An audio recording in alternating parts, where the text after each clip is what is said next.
बहुत समय पहले की बात है। एक राजा था और उसके 3 बेटे थे। राजा बहुत ही बूढ़ा हो गया था और वह यही चाह रहा था कि कोई उसकी गद्दी को संभाल ले।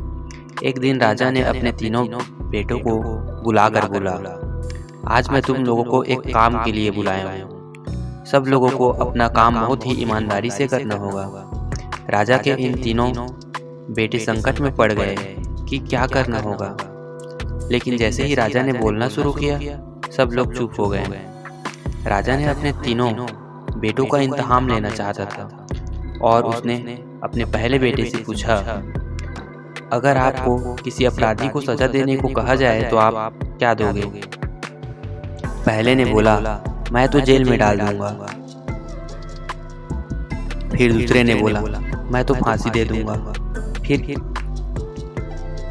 फिर क्या था? राजा ने अपने तीसरे बेटे से भी यही पूछा। तीसरा बेटा बहुत ही चालाक था और बोला, पिताजी, मैं आपसे कुछ बताने से पहले एक कहानी सुनाना चाहता हूँ। राजा ने कहा, तो सुनाओ। इस तरह तीसरा लड़का कहानी सुनाते हुए बोलता है कि एक बहुत ही अमीर राजा था और उसने एक तोता पाला हुआ था। वह तोता से बहुत प्यार करता था, एक पल भी उसके बिना जी नहीं पाता था। एक दिन की बात है, तोता बहुत ही जिद करने लगा और बोला, मैं अपनी माँ से मिलना चाहता हूँ। तोते की इस बात को बार बार सुनकर राजा ने उसको जाने के लिए बोला और साथ में यह भी बोला कि सिर्फ 1 सप्ताह में वह लौटकर वापस आ जाए। तभी तोता बहुत ही खुश हुआ और बोला, राजा आप बहुत ही अच्छे हैं, मैं जल्दी से वापस आ जाऊंगा। तोता अभी अपनी माँ के पास पहुंच गया और बोला, माँ, राजा जी बहुत अच्छे हैं, मैं उनका यह एहसान कभी भी नहीं भूलूंगा।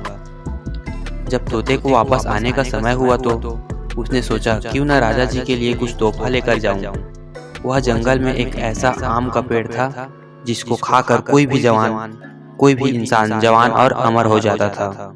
उसने सोचा, क्यों ना मैं भी राजा के लिए यही लेकर जाऊं। तोता जब वह फल लेकर लौट रहा था, तब रास्ते में काफी रात हो गए और वह फल को नीचे रखकर सो गया। जब वह सो गया तो एक सांप ने उस आम को खा लिया और वह आम जहरीला हो गया।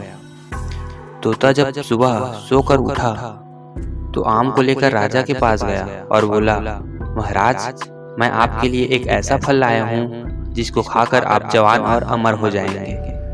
राजा ने अपनी मंत्री को बुलाया और बोला, पहले इस फल को अपने पालतू कुत्तों को खिला दो। कुत्ता जैसे ही फल को खाया वह मर गया। यह देख राजा को गुस्सा आया और तोते की बात सुने भी नहीं उसका सर काट दिया। राजा ने उस फल को बाहर फेंकवा दिया। समय बीतता गया और एक दिन उस फल से एक पेड़ तैयार हो गया। अब राजा को इस बात का पता चला तो राजा ने सबसे बोला, वह पेड़ जहरीला है और कोई भी इसका फल नहीं खाएगा। राजा की इस बात को सुनकर कोई भी उस पेड़ के पास नहीं जाता था। एक दिन एक बूढ़ा आदमी जो कि उस पेड़ के बारे में बिल्कुल भी नहीं जानता था, वह पेड़ के फल को खा लिया और देखते ही देखते वह जवान हो गया और उसने यह बात राजा को बताया और इस बार राजा ने फिर वही किया और इस बार राजा के दरबार का मंत्री जवान और अमर हो गया। अब क्या था? राजा अपने तोते को याद करके रोने लगा और उसको बहुत ही अफसोस होने लगा। यह कहानी सुनकर राजा ने कहा, फिर तुम क्या करोगे? फिर छोटे बेटे ने बोला, पहले मैं उसका गुनाह देखूंगा और उसके बाद सजा के बारे में सोचूंगा। पहले बेटे की इस बात को सुनकर राजा ने उसको अपने राज्य का राजा बना दिया। दोस्तों, इस कहानी से हमें यह सीख मिलती है कि हमें कोई भी निर्णय सोच समझ कर ही लेना चाहिए। दोस्तों, अगर आपको ये वीडियो अच्छा लगा तो प्लीज़ चैनल को सब्सक्राइब करना, लाइक करना और शेयर करना। Thank you.